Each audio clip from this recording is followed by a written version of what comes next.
Very good afternoon. Welcome to స్వతంత్ర mid day debate. హైదరాబాద్లో kidney అక్రమ మార్పిడి దందా సంచలనం సృష్టిస్తోంది. సరూర్ నగర్లోని అలకనంద హాస్పిటల్లో గుట్టు చప్పుడు కాకుండా జరుగుతున్న ఈ తతంగంలో ప్రాథమిక ఆధారాలు సేకరించిన అధికారులు మరింత లోతుగా దర్యాప్తు జరిపేందుకు సిద్ధమయ్యారు. ఈ మొత్తం వ్యవహారంలో నిజానిజాలు తేల్చేందుకు తెలంగాణ సర్కార్ ప్రత్యేక కమిటీ వేసింది. అసలు ఇలాంటి పరిస్థితులు ఎందుకు తలెత్తుతున్నాయి? కాసులు కక్కుర్తితోనే ప్రైవేట్ హాస్పిటళ్లు ఇలాంటి ఘాతుకానికి తెగబడుతున్నాయా? ఇలాంటి అంశాలపైన ఇవాల్టి మిడ్ డే డిబేట్లో చర్చ సాగిద్దాం. ఇవాల్టి చర్చ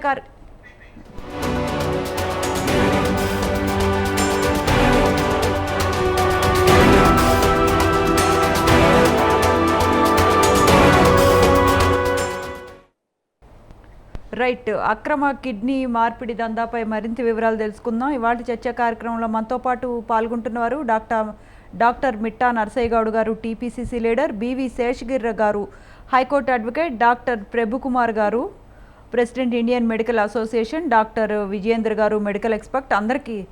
అందరికీ నమస్కారం అండి. First of all BV Seshagiri గారితో స్టార్ట్ చేద్దాం. శేషగిరి గారు నమస్తే అండి.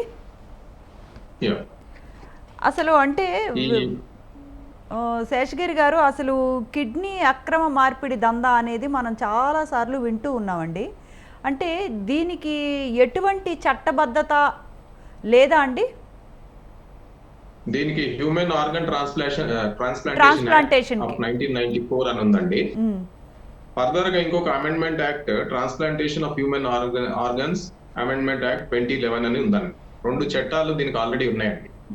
ఒక ఒరిజినల్ లెజిస్లేషన్ 1994ది ప్లస్ అమెండ్మెంట్ యాక్ట్ 2011. ఆర్గన్స్ ఎలా అయితే రిమూవ్ చేయొచ్చు, స్టోరేజ్ చేయొచ్చు, ట్రాన్స్ప్లాంటేషన్ చేయొచ్చు, దీనికి రూల్స్ రెగ్యులేషన్స్ అనేది ఈ చట్టంలో పొందపరిచిందండి. ఎనీ ఆర్గన్ మామూలుగా డొనేట్ చేయాలంటే ఫాదర్ గానీ, మదర్ గానీ, బ్రదర్ గానీ, sister, they donate the organs. Apart from this, ఎవరైనా ఆర్గన్ డొనేట్ చేయాలంటే ఎవరన్నా నియర్ అండ్ డియర్ పర్సన్స్ కూడా చేయొచ్చు, ఎవరికైతే ఎమోషనల్ అటాచ్మెంట్. ఇలాంటి డొనేషన్స్ చేసినప్పుడు స్టేట్ లో ఒకటి ఏదైతే ఉందో, స్టేట్ ట్రాన్స్ప్లాంటేషన్ ఆథరైజేషన్ కమిటీ అని ఒక మెడికల్ కమిటీ ఉంటుంది. ఆ కమిటీ క్లియరెన్స్ ఇస్తే even other then blood relations organs అనేవి డొనేట్ చేయొచ్చండి. దీంట్లో ఒక క్లాజ్ ఉందండి, మానిటరీ కన్సిడరేషన్ కానీ మెటీరియల్ కన్సిడరేషన్ అనేది ఏది ఉండకూడదు ఇలాంటి డొనేషన్ ఆఫ్ ఆర్గన్స్ లో అండి.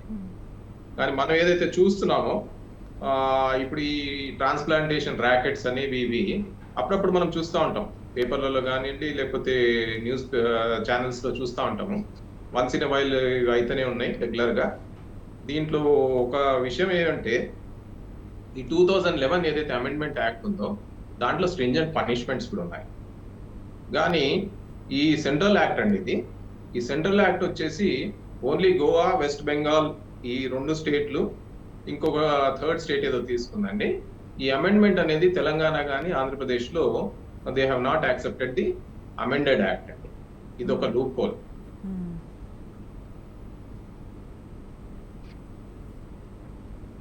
రైట్. అంటే గవర్నమెంట్ నుంచి ఎలాంటి పర్మిషన్స్ తీసుకోవాలండి యాక్చువల్లీ ఇలాంటి ఆర్గాన్ డొనేషన్స్ కోసం?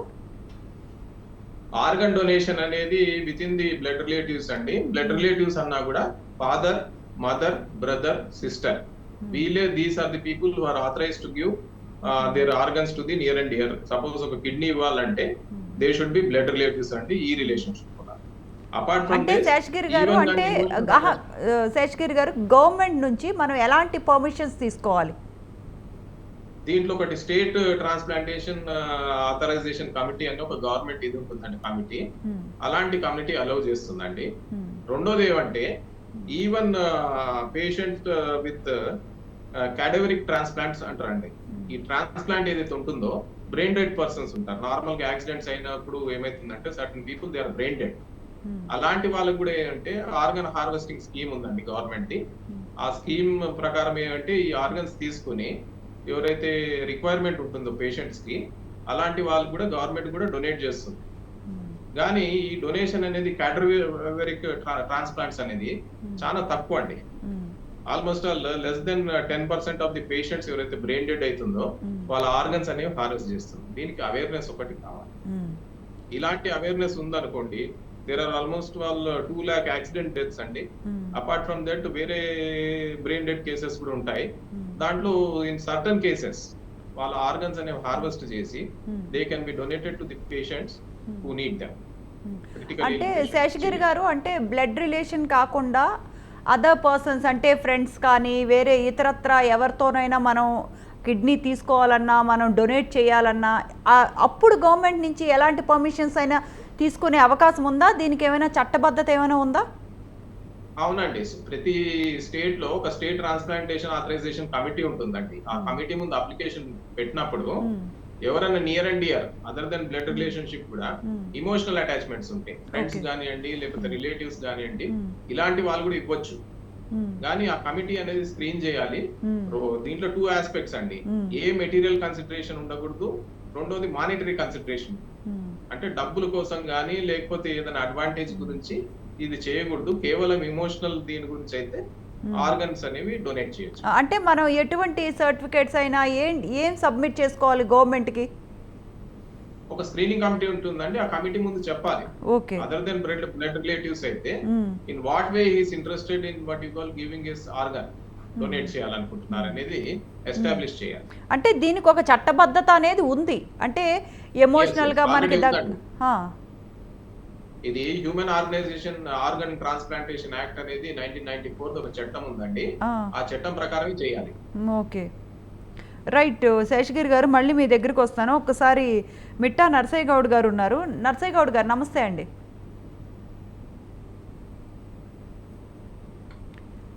నర్సయ్య గౌడ్ గారు వినపడుతోందా? వినిపిస్తుంది. అంటే ఇప్పుడు మనకి శేషగిరి గారు కొన్ని పాయింట్స్ చెప్పారండి. అంటే హ్యూమన్ ఆర్గాన్ డొనేషన్ కోసం, అంటే మనకి బ్లడ్ రిలేషన్స్ కాకున్నా కూడా మనకి ఎమోషనల్గా ఉన్న వాళ్ళు, ఫ్రెండ్స్ వాళ్ళు కూడా డొనేట్ చేయడానికి ఒక అంటే స్క్రీనింగ్ కమిటీ ఒకటి ఉంది అని చెప్పారు. మరి ఇలా ఉండేటప్పుడు ఈ అక్రమ ట్రాన్స్ప్లాంటేషన్ ఎందుకండి జరుగుతోంది? అంటే దీనికి ఏంటి కారణాలు ఏమనుకోవచ్చు? ముందుగా మీకు ప్యానెల్లో ఉన్న పెద్దలకు, వ్యూవర్స్కు నమస్కారం. ఇప్పుడు ఈ కిడ్నీ రాకెట్ అనేది అంటే మానవ పరిణామ క్రమంలో అతి నీచమైన దందా. అట్లని డాక్టర్లు అందరూ అదే పని చేస్తారని నేను అనుకోను. ఎవడో ఒకడు ఇద్దరు 1% కాకులకు కర్కుర్తి పడ్డ వాళ్ళు చేస్తారు. ఎందుకంటే డాక్టర్ వ్యవస్థ అనేది దేవుడి తర్వాత దేవుడంత ప్రాధాన్యత సంతరించుకుంది. ఎందుకంటే దేవుడు ఎప్పుడు వస్తాడో కనిపించడం మనకు, కానీ మనకి ఏదన్నా అయితే డాక్టర్ దగ్గరికి వెళ్తాం, ఆయన దేవుడు అనుకునే పోతాం. కాబట్టి వారు ట్రీట్మెంట్ చేసి మనల్ని బతికించిన సందర్భాలే 99.99% ఉంటాయి. 1% కక్కుర్తి దందా కూడా ఉంటుంది అనేది ఇట్లాంటి సందర్భాలలో మనం చూస్తాం. ఎందుకంటే చట్టాలన్నీ స్ట్రింజెంట్ యాక్షన్ తీసుకుంటే అన్ని పర్ఫెక్టే ఉన్నాయి. అయినా కూడా ఎక్కడో ఒక లూపోల్ను పట్టుకొని ఇలాంటి దందాలు చేస్తున్నటువంటి దుర్మార్గులను మాత్రం ఎట్టి పరిస్థితుల్లో వాళ్ళను ఖచ్చితంగా కటకటాల వెనుక పంపించాల్సిందే. రేవంత్ రెడ్డి గారి ప్రభుత్వం ఇమీడియట్గా స్పందించింది, కమిటీ వేస్తుంది, వాళ్ళందరినీ పట్టుకుంటారు, వాళ్ళందరినీ కూడా సరి అయిన శిక్ష కూడా వేస్తారు. ఇంకా రెండో విషయం ఏంటంటే, ఈ దందాకు అంటే బేస్ ఏంటంటే ఈ పేదరికం. అంటే ఈ పేదరికంలో ఉన్నటువంటి వాళ్ళు, రిమోట్ ఏరియాలో ఉన్నటువంటి వాళ్ళు, ఆధారం లేనటువంటి వాళ్ళను టార్గెట్ చేసి దందా, అంటే దీంట్లో ఉన్నటువంటి బ్రోకర్లు వాళ్ళకు డబ్బులు ఆశ చూపించేసి లేదా వాళ్ళను మాయమాటలు చెప్పి ఇలాంటి ప్లేస్లకు తీసుకొచ్చి వాళ్ళు ఇలా అంటే ఈ ట్రాన్స్ప్లాంటేషన్ కొరకు ప్రోత్సహిస్తూ ఉన్నారు. రెండో విషయం ఏంటంటే, వాళ్ళకు తెలియకుండా, పేషెంట్కు తెలియకుండా కూడా కొన్ని ఆసుపత్రులలో కిడ్నీ కొట్టేసిన సందర్భాలు కూడా వార్తలు వస్తూ ఉన్నాయి. ఎందుకంటే తర్వాత నాకు ఏదో నొప్పి వస్తుందని మళ్ళీ స్కాన్ చేస్తే నీ కిడ్నీ లేదని చెప్పుకున్న సందర్భాలు కూడా మీడియాలో చూస్తూ ఉన్నాం. కాబట్టి ఈ పేదరికమే దీనికి బేస్గా చూస్తూ ఉన్నారు. ఎవరైతే పేదరికంలో మగ్గిపోతూ ఉన్నారో, అవసరాలు తీరకుండా ఎదురు చూస్తూ ఉన్నారో వాళ్ళను ఈ ముఠాలు టార్గెట్ చేసి, అది కూడా లోకల్గానే అయితే ఇబ్బంది జరుగుతుందని రాష్ట్రాలు దాటిచ్చేసి, ఇప్పుడు మనం చూసిన సందర్భం ఏంటంటే తమిళనాడు, కేరళకు సంబంధించిన డాక్టర్లు, తమిళనాడుకు కేరళకు సంబంధించిన డోనార్స్, రిసీవర్స్ అంటే ఏమన్నట్టు అక్కడైతే తెలుస్తుందన్న ఉద్దేశంతో దూరం తీసుకొచ్చారు. ఇంకో విషయం ఏంటంటే, ఈ అలకనంద హాస్పిటల్ 7 నుంచి 9 పడకల ఆసుపత్రి, అంత చిన్న ఆసుపత్రిలో దానికి పర్మిషన్ లేదు. కేవలము డబ్బులకు కక్కుర్తి పడే ఈ పని చేసిర్రు అనేది స్పష్టంగా మనకు అర్థమవుతా ఉంది. కాబట్టి ఇలాంటి డాక్టర్లు డాక్టర్ వ్యవస్థకే కలంకం. వీళ్ళను ఎట్టి పరిస్థితిలో క్షమించకూడదు. ఎందుకంటే ప్రపంచ మానవాళికి డాక్టర్ల మీద ఉన్నటువంటి నమ్మకాన్ని మనం నిలబెట్టుకోవాలంటే వీళ్ళ మీద సరియైన చర్య, స్ట్రిక్ట్ యాక్షన్ తీసుకోవాల్సిందే. కాబట్టి నేను అదే అంటున్నా, నేను కూడా ముఖ్యమంత్రి గారిని కలిసి మరొకసారి విన్నపం చేస్తాను. నేను ఇలాంటి అలకనంద హాస్పిటల్స్ ఇంకా కూడా 1-2 ఉండవచ్చు. వాటిని కూడా వెతికి ఖచ్చితంగా వాళ్ళని మూసేయాలనేది నేను కోరుకుంటా ఉన్నా. ఆల్రెడీ వాళ్ళ మీద చర్యలు స్టార్ట్ అయినాయి. దాన్ని సీజ్ చేయడం జరిగింది. వీళ్ళను గాంధీ హాస్పిటల్కు తీసుకెళ్లడం అయింది. వీళ్ళు పారిపోయిన వాళ్ళని పట్టుకునే వ్యవస్థ ఏర్పాటు చేయడం అయింది. కాబట్టి ఎవరైనా కూడా డాక్టర్ అనే పేరు చెప్పుకొని, డాక్టర్ అనే పేరు పెట్టుకొని, డాక్టర్ సర్టిఫికేట్, ఫేక్ సర్టిఫికేట్ పెట్టుకొని ఇలాంటి అరాచకాలకు ఎవరు పురికొల్పినా లేకపోతే పని చేసినా వాళ్ళందరినీ కూడా కటకటాల వెనుక అంటే నర్సయ్య గౌడ్ గారు గవర్నమెంట్ కూడా సరిగ్గా మానిటరింగ్ అది లేదేమోనండి. ఎందుకంటే ఒక హాస్పిటల్ పెట్టినప్పుడు అంటే ఫ్రీక్వెంట్గా మానిటరింగ్ అది ఉంటే ఇలాంటి దందాలకు పాల్పడే అవకాశం ఉండదు. ఇంకోటి ఏంటి అంటే ఇప్పుడు కిడ్నీ అంటే త్వరితగతిన కూడా కిడ్నీలు దొరకకపోవటం అంటే ఇది ఎలా రిజిస్టర్ చేసుకోవాలి అంటే ఎలా పర్మిషన్ తీసుకోవాలి అన్నదానికంటే త్వరితగతిన కూడా అంటే ఇప్పుడు తొందరగా కిడ్నీ దొరికేలాగా కూడా గవర్నమెంట్ ఎటువంటి చర్యలు తీసుకోవట్లేదు అన్న విమర్శలు కూడా మనం ఎక్కువ వింటూ ఉన్నాం. అందుకనే ఇలాంటి దందాకి పాల్పడుతున్నారు ఇలాంటి మీడియేటర్స్ కానీ ఎవరైనా అని. అంటే ఇందులో వాస్తవం లేదంటారా? మేడం, మీరు చాలా ఇంపార్టెంట్ విషయం కదిలిచ్చారు. ఎస్, ఇప్పుడు ఇంతకుముందు మీరు అడిగినటువంటి విషయమే చాలా కీలకమైంది. ఎందుకంటే శేషగిరిరావు గారు దీని గురించి కొంత ముఖ్యమైన సమాచారం కూడా మనకి ఇవ్వడం జరిగింది. ఏంటంటే సుమారు ఒక 2 లక్షల యాక్సిడెంట్ కేసులలో ఆర్గాన్స్ కనుక డొనేట్ చేయాలన్న ఆలోచన కనుక ఉంటే, అవేర్నెస్ కనుక ఉంటే ఖచ్చితంగా ఇలాంటివి తగ్గే అవకాశం కూడా ఉంటుంది. అయితే ఈ అవేర్నెస్ ప్రోగ్రామే చాలా కీలకమైంది అన్నట్టు. ప్రతి వారు కూడా నా తదనంతరం నాకు ఏదైనా జరిగితే ఈ ఆర్గాన్స్ మీరు తీసుకోండి అని కనుక ఒక మొదలే కనుక ఇవ్వగలిగితే, అండర్టేకింగ్ ఇవ్వగలిగితే ఖచ్చితంగా రాను ఈ వ్యవస్థలో ఇది ఆర్గాన్ డొనేషన్ అనేది ఎక్కువ అవుతుంది. కానీ ఇప్పుడున్న పరిస్థితి ఏంటంటే, ఒకవేళ నేను ఆర్గాన్ డొనేషన్కు కనుక అండర్టేకింగ్ ఇస్తే ఎవరైనా నన్ను ఎట్లాగా అండర్టేకింగ్ ఇచ్చిన కాబట్టి నన్ను యాక్సిడెంట్ చేసి నాయే తీసుకుంటారన్న భయం కూడా ప్రజలలో చాలా మందికి ఉన్నది. ఎందుకంటే నేను చాలా బ్లడ్ డొనేషన్ క్యాంపులలో చాలా దగ్గర వెళ్ళాను, మేము కూడా కండక్ట్ చేసినాం. కాబట్టి ప్రజలలో ఉన్న భయాలు కొంత, తర్వాత అవేర్నెస్ లేక కొంత, ఏమైతుందో అన్న దాని మీద భయంతో కూడా ఇవ్వలేకపోతున్నారు. కాబట్టి కొంత ఈ అక్రమార్కులు, కొంతమంది అవసరం ఉండి డబ్బుండి అధికారం ఉన్నోళ్ళు కొంతమంది చేసే అవకాశం కూడా కనిపిస్తుంది కదా. ఇప్పుడు 55 లక్షలని పేపర్లో రాశారు. 55 లక్షలు పెట్టి కిడ్నీ కొనుక్కునే వాళ్ళు ఎవరు ఉంటారని సామాన్య మానవులకి అయ్యే అవకాశం లేదు కదా. కాబట్టి ఎవరో అంటే పెద్ద తలకాయలు ఉండి వాళ్ళకు డబ్బు అధికారం ఉండి కనుక వాళ్ళు బతికించుకోవాలనుకున్నప్పుడు ఇలాంటి దందాలు ఒకటి అలా జరుగుతాయి. అయితే ఇది జరగడం వల్ల ఏమైతుందంటే హాస్పిటల్కు పోవాలన్నా డాక్టర్ మీద కూడా కొంత నమ్మకం సడలే అవకాశం ఉంది. నేను అదే విషయం మొదటి నుంచి చెప్పేది ఏంటంటే, డాక్టర్ వ్యవస్థ 99.99% కరెక్ట్గానే ఉంది. ఎవరో ఒకరిద్దరు ఈ కాసులకు కక్కుర్తి పడి అధికారానికి లొంగిపోయి డబ్బుకు లొంగిపోయి ఎవడైతే చేస్తా ఉన్నాడో వారి మీద కఠిన చర్యలు తీసుకోవాలి. ఇప్పుడు రేవంత్ రెడ్డి గారి గవర్నమెంట్ ఆల్రెడీ స్పందించి కమిటీ చేసింది, చర్యలు తీసుకుంటా ఉంది. ఇది ఈ ఒక్క దాంతో అవుతుందని నేను కూడా అనుకోవట్లే. మీరు ఇంకొక విషయం కూడా అడిగారు, అంటే పర్యవేక్షణ పూర్తి స్థాయిలో లేదు అని అంటే, పర్యవేక్షణ ఉంటది, ఖచ్చితంగా ఉంటది. మీరు అధికారంలో ఉన్నా నేను అధికారంలో ఉన్నా పర్యవేక్షణ ఉంటది. కానీ సరిపోయేంత ఉంటదని నేను కూడా అనుకోవటం లేదు. ఎందుకంటే సిబ్బంది తక్కువ ఉండొచ్చు, ఇబ్బంది ఎక్కువ ఉండొచ్చు, వీళ్ళు ఎక్కడి నుంచి తీసుకొస్తారనేది అంత ఈజీ కాదు కదా. కాబట్టి అదే నర్సయ్య గౌడ్ గారు ఎంత ధైర్యం కాకపోతే ఆయన నాకు తెలిసి 9 పడకలకే పర్మిషన్ తీసుకొని అంటే ప్రాపర్గా అంటే జనరల్ సర్జన్కి అండ్ ఫిజిషియన్కి మాత్రమే పర్మిషన్ తీసుకొని అంటే ఇలాంటి సర్జరీలు చేస్తున్నాడు 30 పడకలు వేసేసుకొని అంటే ఇంత ధైర్యం ఎక్కడి నుంచి వచ్చింది? అంటే చట్టాలు అంటే కఠినంగా లేవు అనుకోవచ్చా? వాళ్ళకి ఏంటి అంత ధైర్యం? అంటే వీళ్ళు ఏర్పాటు చేసుకున్నటువంటి వీళ్ళు బ్రోకర్స్ ఉన్నారు కదా, వీళ్ళ సిస్టమ్ మీద అంటే వీళ్ళు క్రియేట్ చేసుకున్న సిస్టమ్ మీద నమ్మకం తోటి ఈ పనులు చేస్తున్నారు. దొరికినప్పుడు దొంగలైతున్నారు, దొరకకపోతే దొరలైతున్నారు. వాస్తవంగా ఇది బయటికి వచ్చింది కానీ ఇంకా కొన్ని ఉంటాయి, మన దృష్టికి రాని చాలా ఉంటాయి. మనం ఎంత కట్టడి చేస్తున్నా, మనం ఎంత స్ట్రింజెంట్ యాక్షన్ తీసుకున్నా, మంచి చట్టాలు తీసుకొచ్చినా దాంట్లో ఏదో ఒక లూపోలు దొరకబట్టుకొని వీళ్ళు చేసే వాళ్ళు ఒకరు ఇద్దరు ఖచ్చితంగా కొనసాగుతూనే ఉంటారు. అంత దూరం ఎందుకంటే ఇప్పుడు గ్రామాలలో పోతే డాక్టర్ కాకపోయినా డాక్టర్ సర్టిఫికెట్ పెట్టుకొని చేస్తున్నటువంటి చాలా మంది ఉన్నారు. ఇప్పుడు ఇవాళ వీడియోలో ఇవాళ నేను న్యూస్ లో చూశాను, ఖమ్మంలో ఒకరు చేస్తున్నట, చింతల్లో ఒకరు చేస్తున్నారు, పట్టుకున్నారు. ఇలాంటి వాళ్ళు కొంతమంది తయారైన మాట వాస్తవం. అంటే ఓ దిక్కు మనము చర్యలు తీసుకుంటూనే ఉన్నాం, ఓ దిక్కు కొత్త వాళ్ళు పుట్టుకొస్తూనే ఉన్నారు.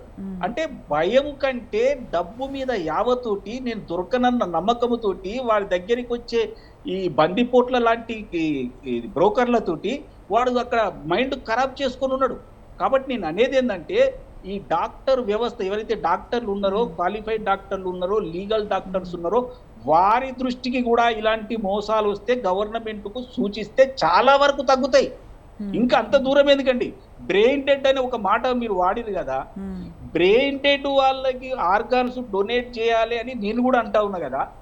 కానీ వాడు బ్రెయిన్ డెడ్ కాదా అని వాడిని నిర్ధారించే ప్రక్రియలో కూడా కొంత లోపాలు ఉన్నట్టుగా కనిపిస్తా ఉన్నది. వార్తలు మీడియాలో వార్తలు వస్తూ ఉన్నాయి. కరోనా టైంలో ఎట్లాగో వాని దగ్గరికి పోరు కాబట్టి వాడిని ప్యాక్ చేసి జిప్పు కొట్టి పెడతారు కాబట్టి దాంట్లో ఆర్గాన్స్ కూడా తీసిండ్రన్న వార్తలు కూడా చాలా చూసినాం. కాబట్టి దీని మీద ప్రతి ఒక్కరూ ఆలోచన చేయాలి. ఒక గవర్నమెంట్ మాత్రమే చేస్తే సరిపోదు. మెయిన్గా ఈ కిడ్నీ ట్రాన్స్ప్లాంటేషన్ మీద ఎవరైతే లీగల్ డాక్టర్స్ ఉన్నారో, క్వాలిఫైడ్ డాక్టర్స్ ఉన్నారో, ఎవరైతే గుర్తింపు కలిగిన డాక్టర్స్ ఉన్నారో వారికి కూడా కొంత ఇన్ఫర్మేషన్ ఉండే అవకాశాలు ఉంటాయి. కాబట్టి వారు కూడా ప్రభుత్వానికి సహకరించాలి. ఎవడైతే ఈ తప్పుడు పని చేస్తాడో వాడిని పట్టించాలి. అలా ఒక 10 సార్లు 10 మంది కనుక దొరికితే ఇంకో 11 రాకుండా పోతాడు. కాబట్టి ఈ వ్యవస్థను మనమే బాగు చేసుకోవాలి. కాబట్టి డాక్టర్లారా దండం పెట్టి చెప్తా ఉన్నాం మేము, దయచేసి ఎవరు ఇలాంటి వాళ్ళను ప్రోత్సహించొద్దు. ఎవరైనా మీ దృష్టికి వస్తే ప్రభుత్వానికి ఇన్ఫర్మేషన్ ఇవ్వండి, ఎవరిని మనం వదలొద్దు. మిట్టా నరసయ్య గౌడ్ గారు ఒకసారి మీ దగ్గరకు ఉండాలంటే ఇది మనం చేయాలి. రైట్, మిట్టా నరసయ్య గౌడ్ గారు, I will get back to you. ఒక్కసారి విజయేంద్ర గారు ఉన్నారు. విజయేంద్ర గారు నమస్తే అండి. నమస్తే. అంటే ప్రపంచవ్యాప్తంగా కిడ్నీ అవసరం ఉన్న రోగుల సంఖ్య కూడా బాగా పెరిగిపోతోందండి. అంటే ఒక పేషెంట్ హాస్పిటల్కి వచ్చేటప్పుడు ఏది చూసుకోవాలి అంటే, ఈ హాస్పిటల్కి పర్మిషన్స్ ఉందా, లేకపోతే డాక్టరు సర్టిఫైడా, లేకపోతే వెల్ క్వాలిఫైడా, అంటే ఎలా చూసుకోవాలండి ఒక పేషెంట్? బేసికల్గా ట్రాన్స్ప్లాంటేషన్ కోసం వచ్చినప్పుడు వెదర్ ద డాక్టర్ క్వాలిఫైడ్ ఉన్నారా లేరా. సో ఇక్కడ ప్రత్యేకంగా కిడ్నీ ట్రాన్స్ప్లాంటేషన్ చూసుకుంటే ఇక్కడ యూరాలజిస్ట్ ఉండాలి, నెఫ్రాలజిస్ట్ ఇద్దరు ఉండాలి మెయిన్గా. సో యూరాలజిస్ట్ ఒకసారి ఆయన సర్జరీ చేశాక ఫాలోఅప్లో నెఫ్రాలజిస్ట్ అనేవారు ఉండాలి. బేసికల్గా కన్సల్టెన్సీ అనేది మోస్ట్ ఇంపార్టెంట్. యాజ్ ప్యానలిస్ట్ చెప్పినట్టు యూరాలజిస్ట్, నెఫ్రాలజిస్ట్ అండ్ అనెస్థీషియా ఇచ్చినందుకు డాక్టర్స్ అంటే ప్రాపర్ సర్టిఫైడ్ స్టాఫ్ అయితే ఉండాలి. సర్టిఫైడ్ ఆబ్వియస్గా సర్టిఫైడ్ స్టాఫ్ ఉండాలి. బట్ ద మెయిన్ రోల్ ఏంటంటే యూరాలజిస్ట్, నెఫ్రాలజిస్ట్ అనేవారు చాలా ముఖ్యం. సో బేసికల్గా ఇది అంటే రెగ్యులర్గా మనము రెగ్యులర్ పాత్లో వెళ్తే, సో మన స్టేట్ ఆంధ్రప్రదేశ్ స్టేట్లో మనకు జీవన్ధార ఆర్గాన్ ట్రాన్స్ప్లాంటేషన్ జీవన్ధార అనే ఒక ఆర్గనైజేషన్ ఉంది. దాంట్లో రిజిస్టర్ చేసుకోవాలి. సో దాని ద్వారా వెళ్ళాల్సి ఉంటుంది. మనం ప్రత్యేకంగా మన స్టేట్కి జీవన్ధార బైఫర్కేషన్ తర్వాతకి తెలంగాణ గవర్నమెంట్ కూడా జీవన్ధారాన్ని అడాప్ట్ చేసుకుంది. సో దీని ద్వారా ఇక్కడ అప్లికేషన్ పెట్టుకొని మన శేషగిరి సార్ చెప్పినట్టు త్రూ లీగల్గా వెళ్ళాల్సి ఉంటుంది. బట్ ఇక్కడ వచ్చేసరికి ఏమవుతుందంటే మన ఈ కేసులో తీసుకుంటే, సో ఇది ఇల్లీగల్గా వెళ్తుంది. They are not going through ఒక లీగల్ బ్యాటిల్, న్యాయపరంగా వెళ్ళట్లేదు, చట్టబద్ధంగా వెళ్ళట్లేదు. సో ఇక్కడ చూసుకుంటే మనకి ఈ కేసులో డోనర్స్ వచ్చేసరికి కేరళ నుంచి ఉన్నారు, అటు రిసిపియన్స్ వచ్చేసరికి కర్ణాటక నుంచి ఉన్నారు. సో ఇక్కడ దూరంగా చేసేస్తే, అంటే నేను అనుకోవడం ఏంటంటే ఇక్కడ యూరాలజిస్ట్ వీళ్ళని హైర్ చేసుకుని ఉంటారు. మేబీ డిస్టెంట్ ప్లేసెస్ నుంచి వాళ్ళ ఐడెంటిటీని క్లోజ్ చేసి సో ఇక్కడైతే ఏం కాదు అన్న ధైర్యంతో చేసి ఉంటారు అనేది నాకు అనిపిస్తుంది. సో బేసికల్గా ఏంటంటే ఇక్కడ వీళ్ళు లీగల్గా వెళ్ళలేదు. సో లీగల్గా వెళ్ళాలంటే మాత్రం యూరాలజిస్టు నెఫ్రాలజిస్టు వాళ్ళకు donor criteria, recipient criteria, blood రిలేటెడా, ఏమన్నా మనీ ఇన్వాల్వ్ అవుతుందా ఇందులో అనేది ముఖ్యంగా ఉంటుంది. సో జీవన్ ధార నేషనల్ లెవెల్ బాడీస్ కూడా ఏంటంటే ఇక్కడ ఎవరైతే అమాయకమైన ప్రజలు, పేద ప్రజలు వాళ్ళ ఆర్గాన్స్ని డబ్బులకు ఏమన్నా అమ్ముకుంటుర్రా, లేకపోతే వాళ్ళని ఎక్స్ప్లాయిట్ చేస్తుర్రా, ఇంకా వేరే వేరే రకంగా ఏమైనా భయాందోళనకు గురి చేసి డబ్బుల ఆశ చూపి ఏమైనా చేస్తుర్రా అని చెప్పేసి వీళ్ళని కంట్రోల్ చేయడానికి national level bodies, state level మనకి జీవనధార ఉన్నాయి. బట్ వీటిని బైపాస్ చేస్తున్నారు. సో లీగల్గా చట్టబద్ధంగా కాకుండా వీళ్ళు చేస్తున్నారు కాబట్టి సో వీళ్ళు ఇవన్నీ ఏం చూసుకోరు. ఇప్పుడు నర్సే సార్ కూడా చెప్పినట్టు అధికారం ఉండి డబ్బులు ఉన్న వాళ్ళు మాత్రమే దీనికి వెళ్ళగలుగుతారు. మనకు కోట్ చేయడము 55 lakhs కోట్ చేశారు మనకు పేపర్లలో ఇవాళ న్యూస్ చూసుకుంటే. But it may run more than that, కోట్లలో అయి ఉంటుంది. ఎందుకంటే అక్కడ మిడిల్ మ్యాన్ ఉంటారు. మేబీ లీగల్ ప్రాసెస్లో అక్కడ ఉన్న హెల్త్ అథారిటీస్ కానివ్వండి, పోలీస్ అథారిటీస్ కానీ వాళ్ళని మేనేజ్ చేసుకోవడానికి కూడా ఏమైనా ఇచ్చి ఉండడానికి కూడా ఉండే అవకాశం ఉంటుంది. సో ఇదేంటంటే చీకటి దందా కాబట్టి ఎవరెవరు ఉన్నారు అనేది మనకు పూర్తి స్థాయిలో తెలియదు. సో ఇది ఇల్లీగల్గా జరిగింది కాబట్టి ఇక్కడ ఐడెంటిటీ ఎవరు చేసారు, ఇప్పుడు డాక్టర్ అనే వాళ్ళు కావాలి, ఇక్కడ యూరాలజిస్ట్ వాళ్ళు కాబట్టి నెఫ్రాలజిస్ట్ కావాలి. ఆ క్రైటీరియా ఏముంది, డోనార్ క్రైటీరియా. ఇప్పుడు ఎన్ని స్టేజ్ రీనల్ డిసీజ్ ఉండాలి, 3 నెలలు ఉండి తర్వాతకి నిజంగా నాకు అవసరం ఉందా, డయాలసిస్ మీద మేనేజ్ చేయలేకపోతున్నామా అనేది అన్ని ఒక క్రైటీరియా ఉంటుంది. సో ఇక్కడ మెడికల్ పర్సన్స్ కూడా మనకు అంటే వాళ్ళు beyond the regulations, rules and regulations వెళ్ళినట్టు మనకు స్పష్టంగా కనిపిస్తుంది. రైట్, మళ్ళీ మీ దగ్గరికి వస్తానండి. ఒకసారి ప్రభుకుమార్ గారు మనతో పాటు జాయిన్ అయ్యారు. డాక్టర్ ప్రభుకుమార్ గారు నమస్తే సార్. నమస్కారం. అంటే ఇప్పుడు చెప్పినట్టు విజయేంద్ర గారు చెప్పినట్టు అంటే జీవనధార నుంచి అంటే అప్లికేషన్ పెట్టుకోవాలి మనం, అంటే దాని త్రూ వెళ్ళాలి అని అంటున్నారు. అంటే ఇప్పుడు మనుషులు అంటే త్వరితగతిన జరగట్లేదు కిడ్నీ ట్రాన్స్ప్లాంటేషన్, అంటే మన ప్రాంతంలో డోనర్స్ దొరకట్లేదు అన్న వేలో కూడా ఇలాంటి అక్రమ దందాకు, ఇలాంటి ఇల్లీగల్ కిడ్నీ ట్రాన్స్ప్లాంటేషన్కు పాల్పడుతున్నారు అని మనకు అర్థమవుతోంది. అలాంటప్పుడు గవర్నమెంట్ ఎటువంటి చట్టపరమైన అంటే త్వరితగతిన చేసేందుకు ఎటువంటి చట్టాలు తెస్తే బాగుంటుంది, అంటే సింప్లిఫై ఎలా చేస్తే బాగుంటుందండి? అంటే ఇలాంటి దందాలకు అడ్డుకట్ట వేయాలి అంటే లీగల్గా కూడా చాలా ఈజీగా చేస్తే బాగుంటుంది అని. ఈ దాంట్లో ముఖ్యమైన అంశం, ఈ రోజు మనం హైదరాబాద్ లో చూసి కంగారు పడాల్సిన అవసరం లేదు. ఢిల్లీ నుంచి దాకా మొన్న జరిగింది. అంతకు ముందు మొన్న గుంటూరులో కొన్ని నెలల క్రితం గుంటూరులో దొరికాయి. ఇలాంటి అనేకమైన కేసులు రెగ్యులర్ గా దొరుకుతానే ఉన్నాయి. ఫస్ట్ విషయం. రెండో అంశం, మీరు ప్రభుత్వాలు త్వరితగతిన చేయటానికి ఇదేమి మనం మ్యానుఫ్యాక్చరింగ్ చేసేది కాదమ్మా. ప్రభుత్వాలు పరిగెత్తడానికి కానీ ప్రజలు పరిగెత్తడానికి కానీ ఇది మనం మ్యానుఫ్యాక్చరింగ్ చేయట్లా, ఒక హ్యూమన్ నుంచి తీసుకోవడం. ఇది అంత ఈజీ ప్రాసెస్ కాదు ఇది. ఓకే, మీరు అన్నట్టు అట్లీస్ట్ అవేర్నెస్ క్యాంప్స్ అయినా పెడితే బాగుంటుందేమో సార్. అట్లా కాదమ్మా, అట్లా కాదు. అలా ఇది ఒక గవర్నమెంట్ ఒక ప్రొసీజర్ ఏర్పాటు చేసింది. దానికి డిస్ట్రిక్ట్ అథారిటీ కలెక్టర్ కి ఇన్ఫార్మ్ చేయటం, దానికి ఒక ప్రోగ్రామింగ్ అంతా ప్రభుత్వం సిస్టమేటిక్ గా చేయాల్సిన కార్యక్రమాలన్నీ చేసింది.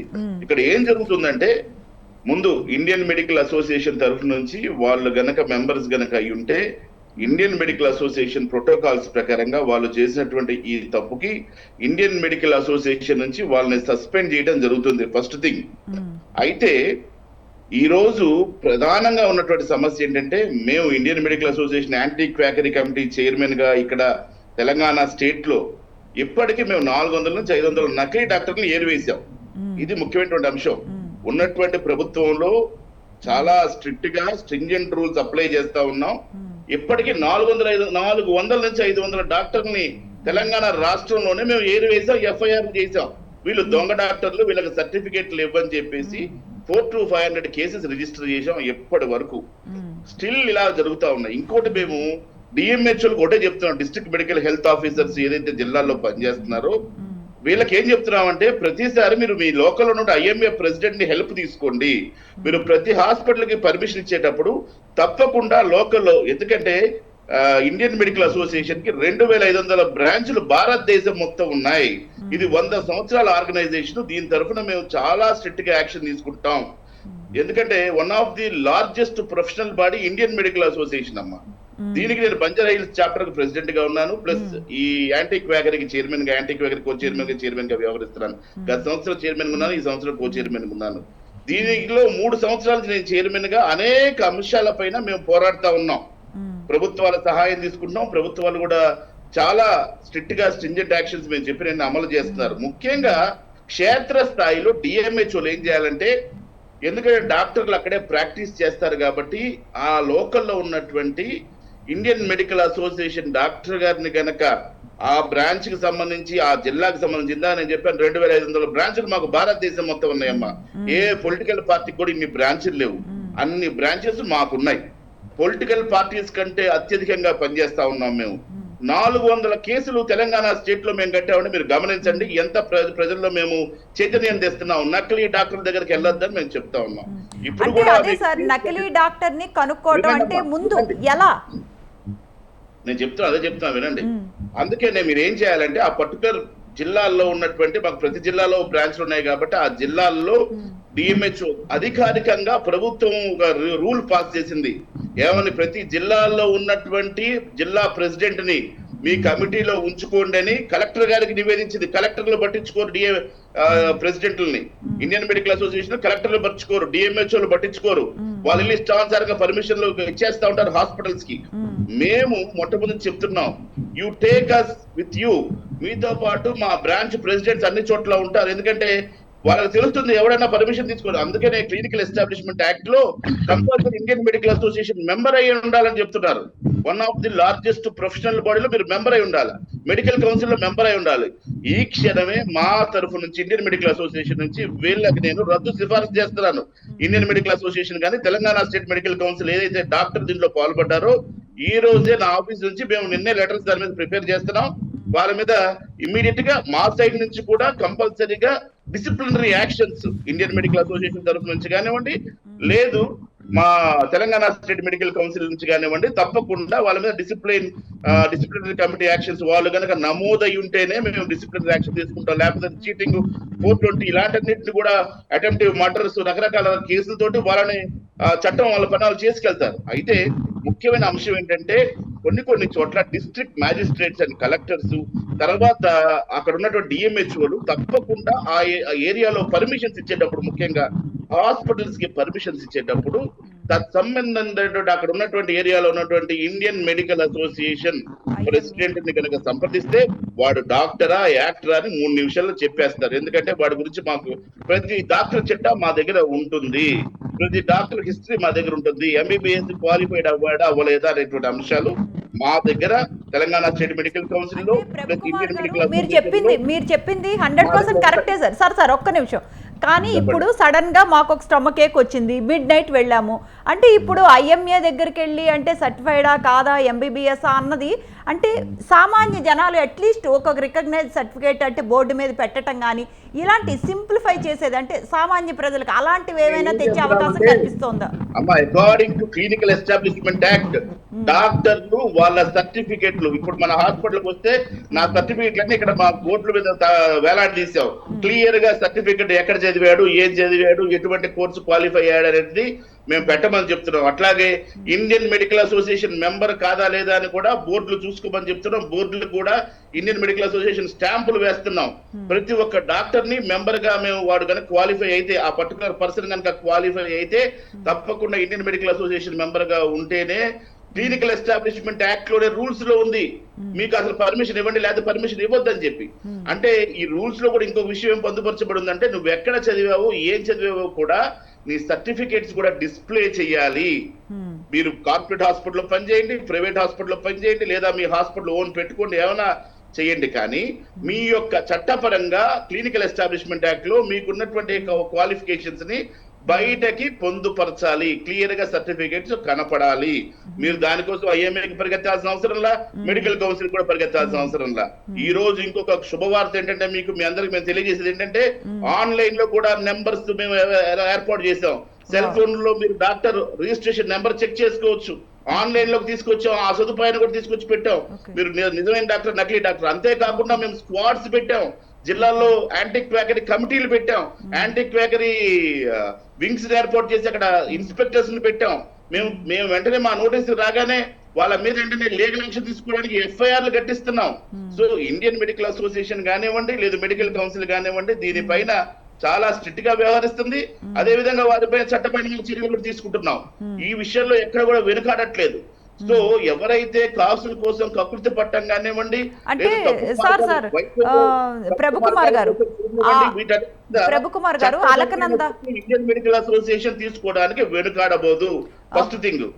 అదే విధంగా లోకల్ మేము ఎప్పుడైతే తనిఖీలు, అదే విధంగా మేము లోకల్ లో తనిఖీలు కూడా చేస్తున్నాం.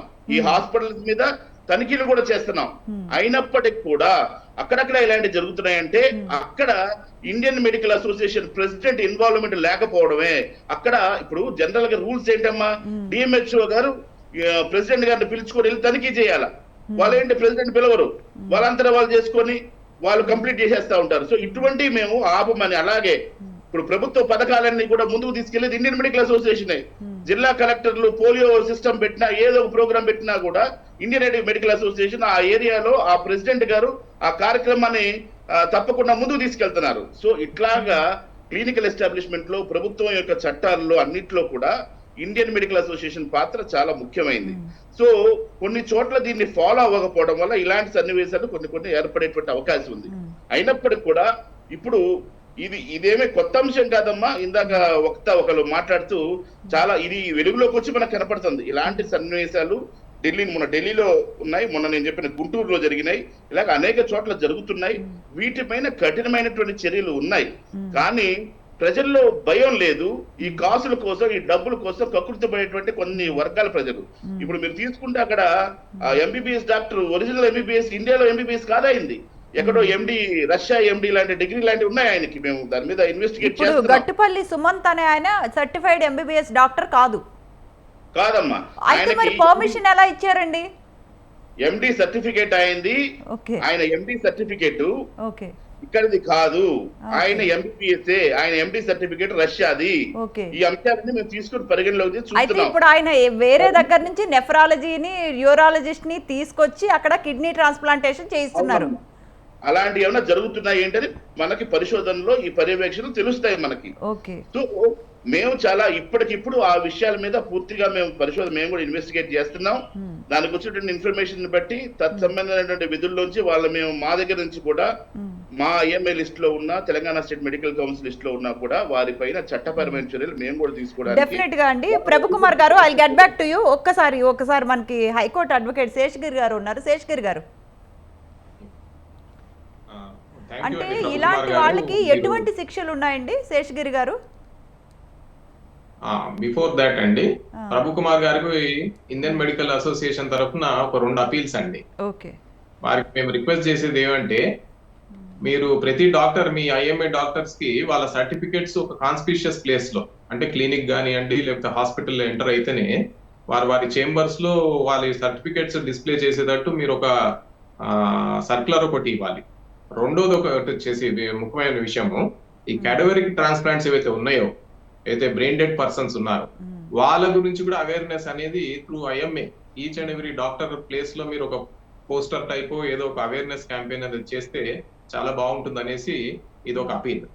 మూడోది వచ్చి స్టేట్ గవర్నమెంట్ ఏదైతే ఉందో, మన ఇప్పుడు తెలంగాణ గవర్నమెంట్ ఈ transplantation of human organs amendment act 2011 మనం స్టేట్ ఇంకా యాక్సెప్ట్ చేయలేదండి. దానికి ఈ ఓన్లీ 1994 యాక్ట్ కి 2014 లో ఈ పర్టికులర్ యాక్ట్ కి అది స్టేట్ దీంట్లో తీసుకున్నారు. కానీ ఈ 2011 అమెండ్మెంట్ యాక్ట్ అనేది ఇప్పుడు వరకు Telangana state has not accepted that particular act.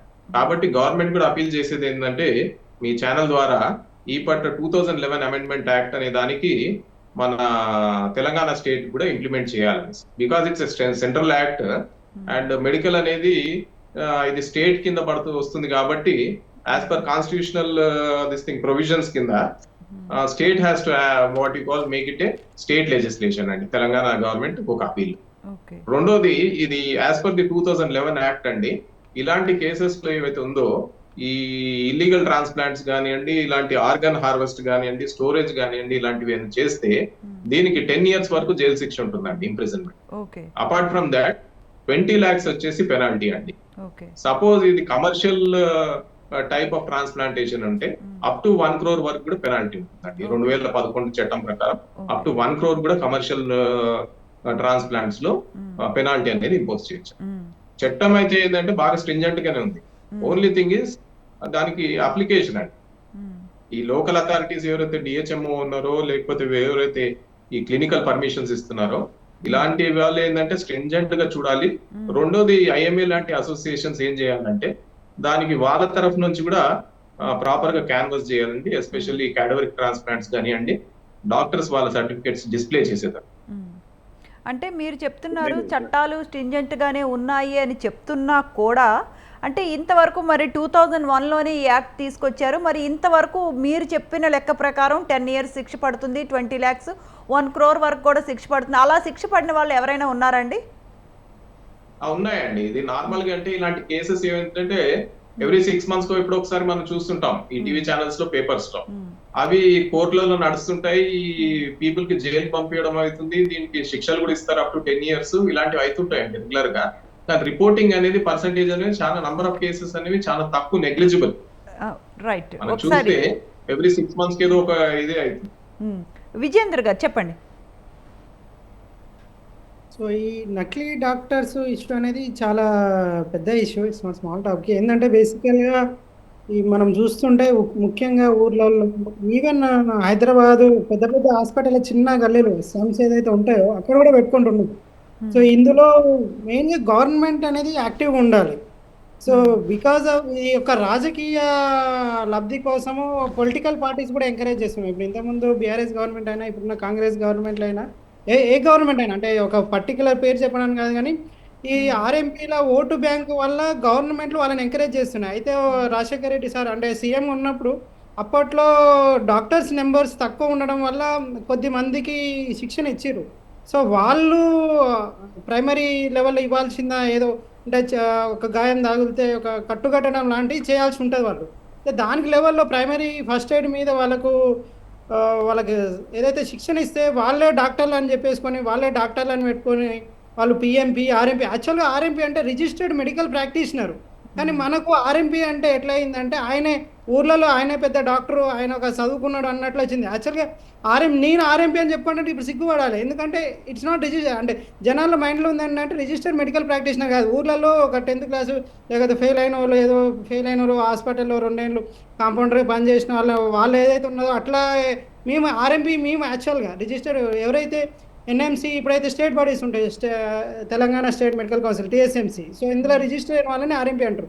So ఏంటంటే రాజకీయ లబ్ధి కోసం వాళ్ళని సమూలంగా నిర్మించలేకపోతున్నారు. పొలిటికల్ రీజన్స్ మెయిన్గా. అంటే గవర్నమెంట్ ఎందుకు యాక్షన్ తీసుకోలేదు? ఇప్పుడు అన్అఫీషియల్గా మీరు అన్నారు నాకు ఒకవేళ కడుపు నొప్పి వస్తే ఎవరి దగ్గర పోవాలని. తెలంగాణ స్టేట్లో మోర్ దెన్ 50,000 పీపుల్ ఉన్నారు. ఫ్యాక్స్ అంటాం వీళ్ళని, నకిలీ వైద్యులు ఎవరైతే ఉన్నారో మోర్ దెన్ 50,000 పీపుల్ ఉన్నారు. ఇప్పుడు మన శేషగిరి సార్ కూడా చెప్పినట్టు ప్రతి ఒక్కరి దగ్గర రూల్స్ అండ్ రెగ్యులేషన్ ఉన్నాయి. ఒక క్లినిక్ పెడితే ఎక్కడి నుంచి పర్మిషన్ తీసుకురావాలి, ఆయన బోర్డు ఎంత పెద్దగా ఉండాలి, దాన్ని ఎట్లా ఎంబీబీఎస్ లేకపోతే ఫలానా వేరే ప్రాక్టీస్ చేస్తే వాళ్ళది ఒక డిస్ప్లే చేసుకోవాలి. ఒక రిజిస్టర్డ్ నెంబర్ ఉంటుంది ప్రతి ఒక్కరికి. సో అవన్నీ చూపించట్లేదు. ఇట్లా ఈ ఉట్టిగా ఎక్కడో పని చేసేసుకుని ఈవెన్ ఫార్మసిస్ట్ మన దగ్గర కూడా అవేర్నెస్ లేకపోవడం అనేది ఒక పెద్ద బ్యారియర్. సో ఫర్ ఎగ్జాంపుల్ ఏదైనా జ్వరం వస్తే డైరెక్ట్గా మన దగ్గరికి డాక్టర్ దగ్గరికి క్వాలిఫైడ్ దగ్గర రారు.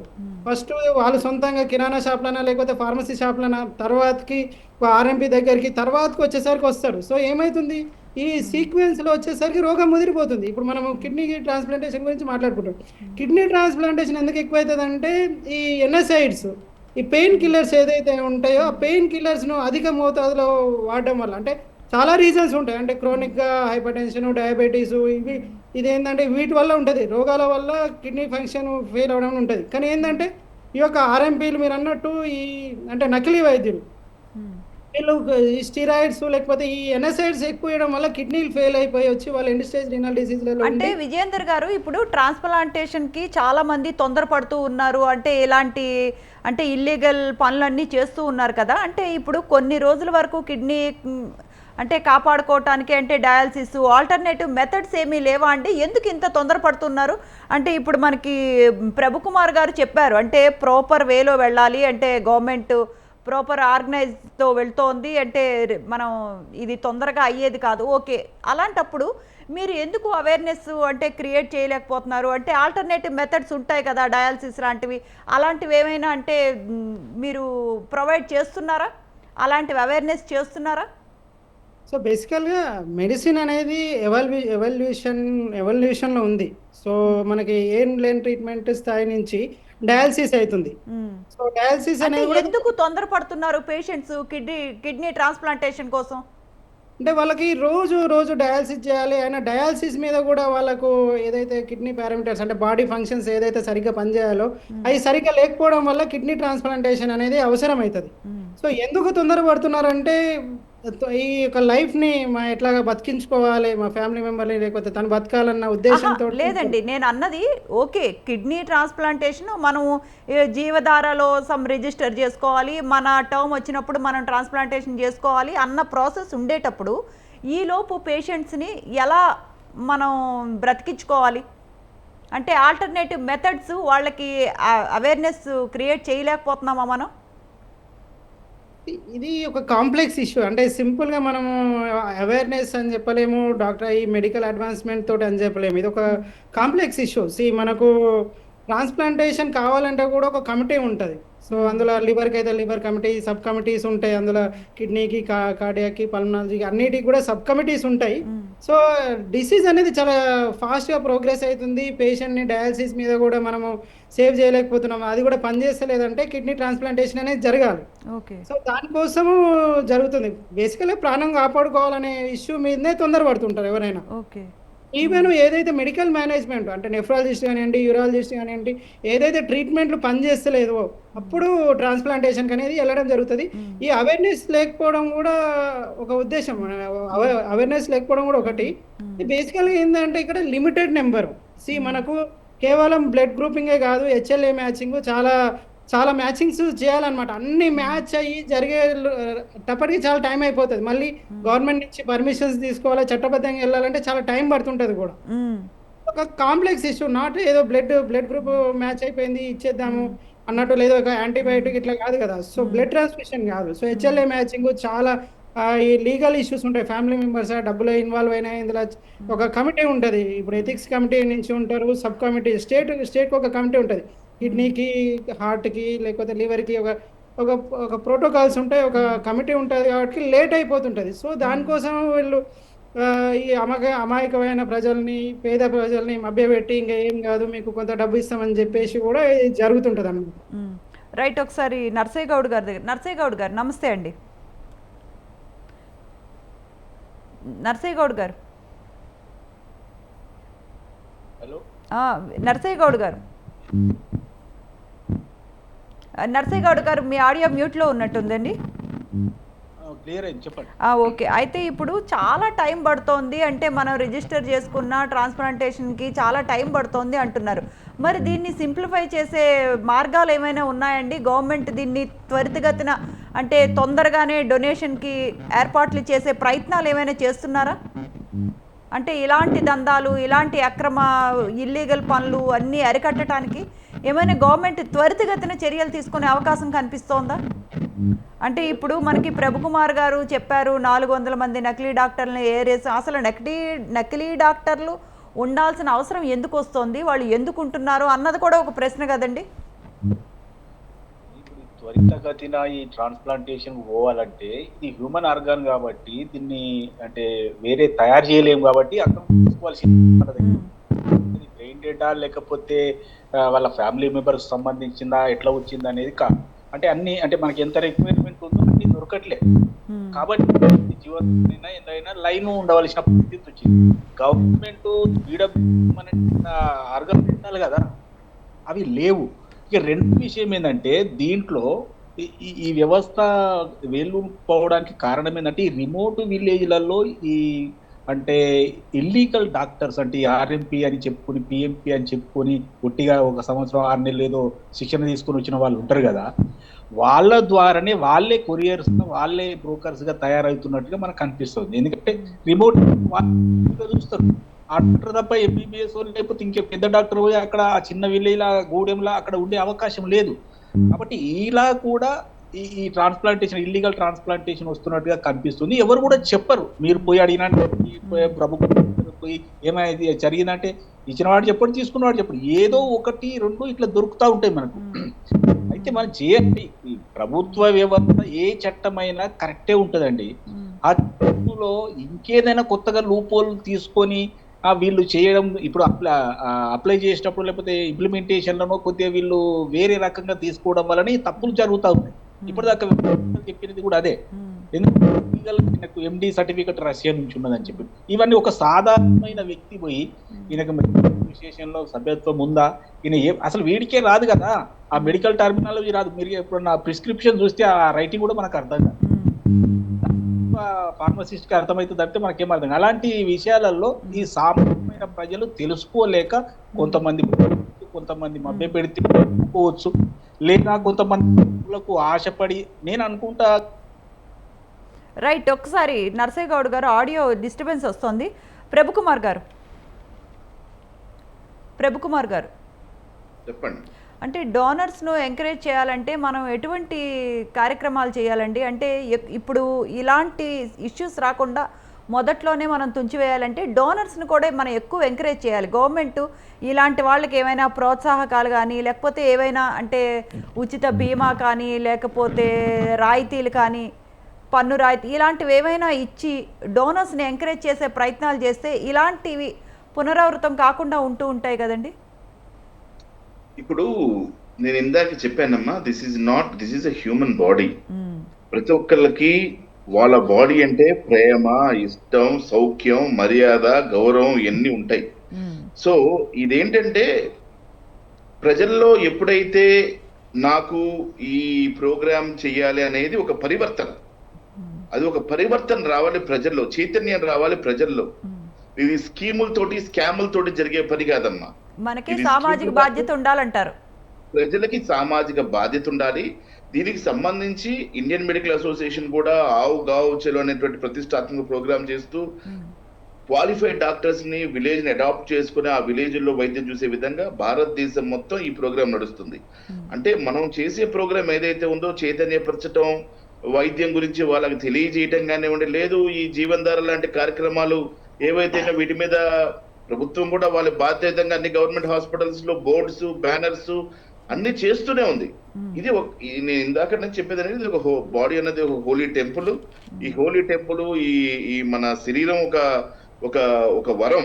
దీన్ని మనం పరివర్తనతోటి చైతన్యంతో ఈ కార్యక్రమాన్ని చాలా మంది మహానుభావులు ఎంతో మంది చనిపోయే ముందుగానే ఉండి, చనిపోయే 10 సంవత్సరాల ముందుగానే ఉండి వాళ్ళు చక్కగా వాళ్ళ బాడీని జీవన్ధారలో చేయడం కానివ్వండి, లేదా గవర్నమెంట్ కి డొనేట్ చేయడం, గవర్నమెంట్ మెడికల్ కాలేజెస్ కి డొనేట్ చేయడం కానివ్వండి, ఇవంటి అనేక అద్భుత కార్యక్రమాలు చాలా మంది చేస్తున్నారు. దీని మీద ఇంకా అవగాహన సదస్సులు మేము ఐఎంఏ తరఫున మేము ఏర్పాటు చేస్తూనే ఉంటాము. బ్లడ్ డొనేషన్ క్యాంప్స్ కానివ్వండి, ఫ్రీ మెడికల్ క్యాంప్స్ కానివ్వండి, ఇలాగా అనేకమైనటువంటి కార్యక్రమాలు ఐఎంఏ చేపడుతూనే ఉంటుంది. ఇవి ఇంకా కొనసాగించాలి. ఇలాంటి మానవ తప్పిదాలని త్వరితగతిన, ఇప్పుడు వీళ్ళకి భయం ఎందుకు లేదు, ఇలాంటి పనులు చేసే వాళ్ళకి మనం ఈరోజు చర్చ ఎందుకు చేస్తున్నామంటే వీళ్ళకి భయం లేదు.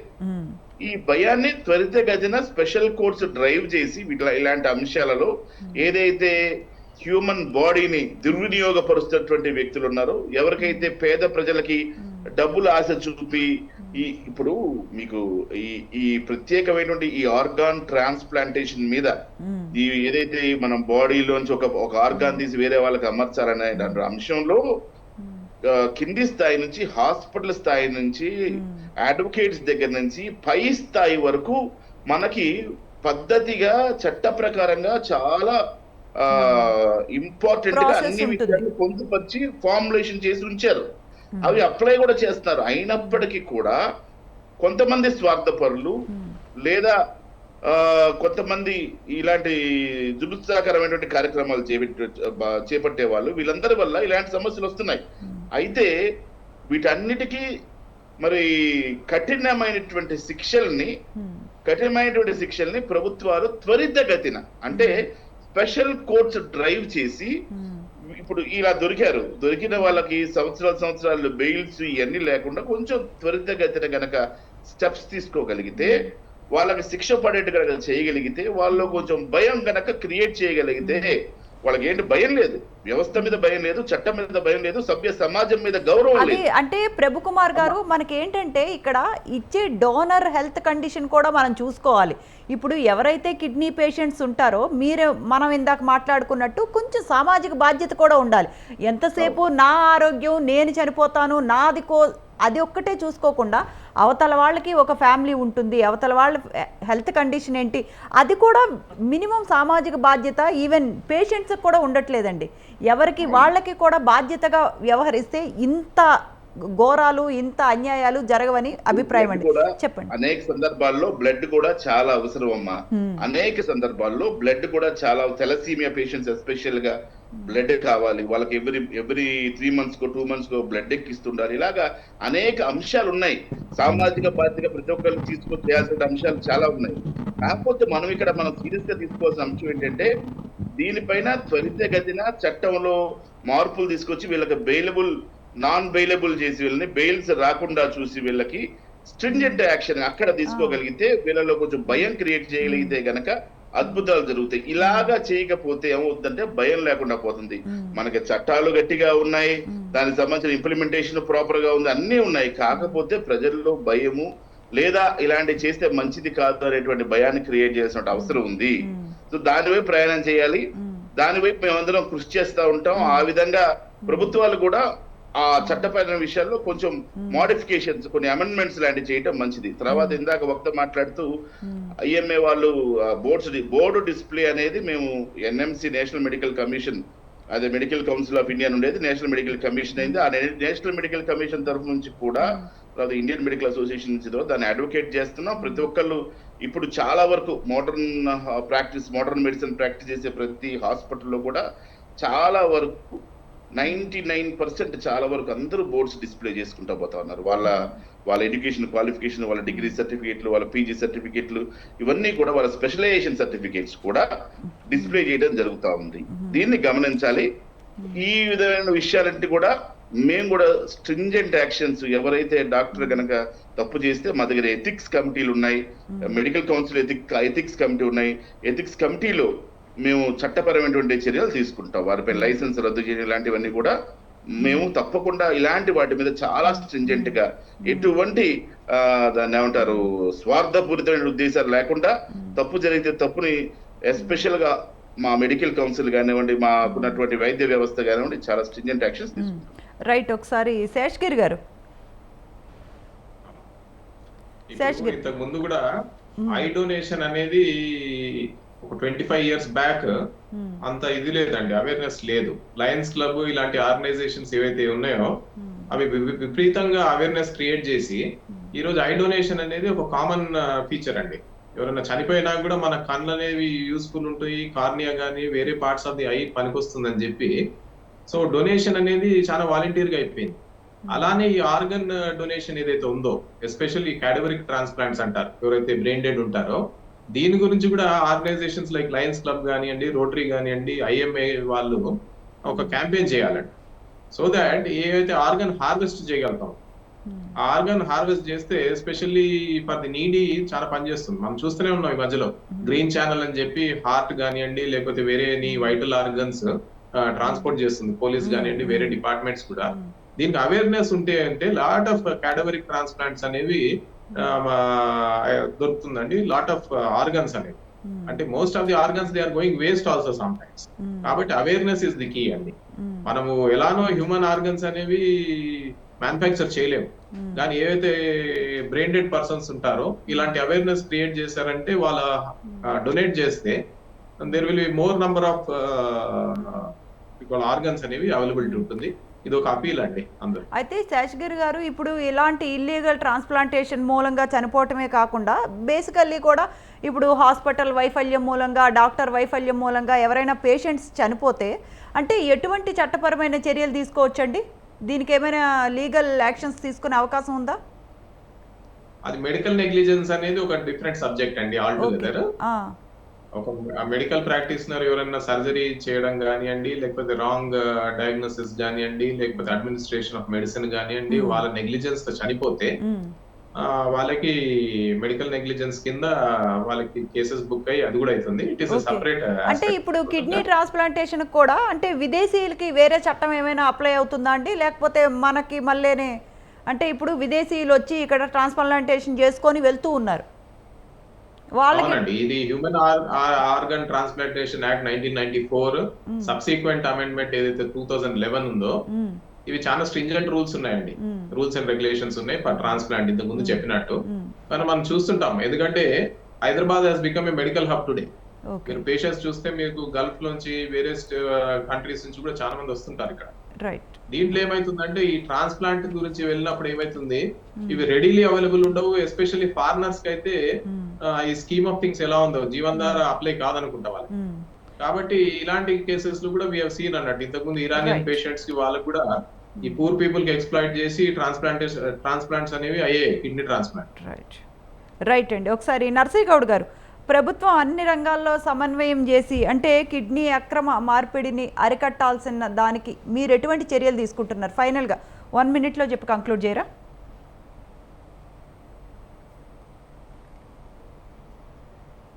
నర్సయ్య గౌడ్ గారు హలో, Hmm. ఉన్నారా? అంటే ఇటువంటి దానికి ఎటువంటి చర్యలు తీసుకుంటున్నారండి కిడ్నీ అక్రమ మార్పిడి దందాకు గవర్నమెంట్ నుంచి? మేడం, ఇప్పుడు గవర్నమెంట్ వ్యవస్థ ఆల్రెడీ ఎగ్జిస్టెన్స్ లో ఉంది. వారు ఖచ్చితంగా సూపర్వైజ్ చేస్తారు. ఇలాంటివి ఎప్పుడైతే మన చేతికి అందుతాయో వారి మీద కఠిన చర్యలు తీసుకోవడంలో ఏమాత్రం ప్రభుత్వం వెనుకాడదు. అయితే ఇది తెలుసుకోవాలంటే ఇంకా వ్యవస్థ ఇంకా కూడా వేలుకోవాల్సిన అవసరం ఉంది. ముఖ్యంగా ఈ పల్లెటూరు రిమోట్ ఏరియాలలో పనిచేస్తున్నటువంటి ఆర్ఎంపీలు, లేదు అంటే వీళ్ళు ఎవరైతే ఉన్నారో వాళ్ళు రిపోర్ట్ చేస్తే మనకి ఎక్కువ వస్తాయి. మీకు ఇంకో ముఖ్యమైన విషయం చెప్పాల్సింది ఏంటంటే, ఈ ఆర్ఎంపీలు కానీ చిన్న చిన్న డాక్టర్లు ఏదైతే పల్లెటూళ్ళలో గల్లీలలో క్లినిక్లు పెట్టుకుని ఉన్నారో వీళ్ళ ద్వారానే ఎక్కువ కేసులు పెద్ద హాస్పిటల్స్ పోతున్నట్టుగా చాలా సందర్భాల్లో మనం చూసినాం. కాబట్టి వీళ్ళందరూ కూడా రిపోర్టు చేయగలిగితే, ప్రభుత్వానికి సమాచారం ఇస్తే ఖచ్చితంగా కఠినమైన చర్యలు తీసుకుంటారు. ముఖ్యంగా ఈ అలకనంద హాస్పిటల్ మీద మాత్రం ఖచ్చితమైన కఠిన చర్యలు తీసుకొని వాళ్ళని బొక్కలో వేయడం ఖాయం. రైట్. విజయేందర్ గారు, 1/2 minute to go, please conclude. So బేసికల్గా జనాలలో అవేర్నెస్ అనేది ఎక్స్టెన్సివ్గా వెళ్ళిపోవాలి. School level, college level, various ఆర్గనైజేషన్లో, అన్ని ప్రొఫెషనల్ ఇన్స్టిట్యూషనల్స్లలో మంచిగా అవేర్నెస్ క్రియేట్ చేస్తే కొద్దిమేర మనం ఆర్గాన్ డొనేషన్ని ఇంప్రూవ్ చేయాలి. రైట్, అవునండి. రిలీజియస్ గ్రౌండ్స్లలో కూడా కొన్ని మతాల వారు చెయ్యరు. సో మీద అపోహలు తొలగించి ఆర్గాన్ డొనేషన్ మీద బిగ్ అవగాహన కల్పించే ప్రోగ్రామ్స్ గవర్నమెంట్ చేస్తే బాగుంటుంది. రైట్ అండి. ఇవాళ చర్చా కార్యక్రమంలో మనతో పాటు జాయిన్ అయిన వారు మిట్టా నర్సింగ్ గౌడ్ గారు, టీపీసీసీ లీడర్ బివి శేషగిరి గారు, హైకోర్టు అడ్వకేట్ డాక్టర్ ప్రభుకుమార్ గారు, president Indian medical association Banjara Hills, doctor Vijayendra గారు, medical expert. Thank you so much for joining and giving your insights. That's all for today's mid day debate. Stay tune to స్వతంత్ర.